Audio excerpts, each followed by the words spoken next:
Ju përshëndes gjithëve, ndodhem në njësinë administrative Fushkruj, aty ku, siç e shikoni pas shpinës time, banorët janë duke kërkuar emrat e tyre për sa i përket dëmshpërblimeve që do marrin për përmbytjet. Nisur nga përmbytja e fundit, po sigurisht këto janë dëmshpërblime që i takojnë vitit 2017. Arsyeja që po e bëj këtë video është që këtu ka një kaos total për sa i përket emrave, sepse shikojmë që shumë banorë nuk e kanë emrin në listë.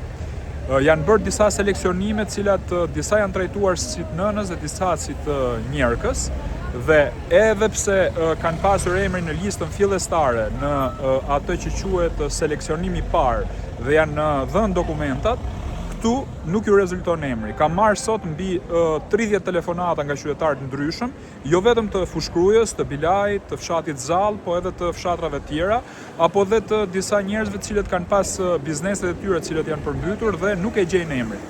Është e paimagjinueshme mënyra se si trajtohen kështu qytetarët. Është shumë e rëndësishme që banorët të dëmshpërblehen, mos të shpërndahen fondet siç u shpërndan në lekët e tërmetit, që morën fonde edhe ata që s'u kishte prish shtëpia dhe jetonin në vendet që s'kishin fare lidhje me tërmetin, por morën dëmshpërblim vetëm se ishin patronazhist. Thonë qytetarët që kanë dorëzuar dokumentacionin dhe nuk e shohin emrin në listë. Komshiu vetë e ka marrë dhe ky s'e ka marrë.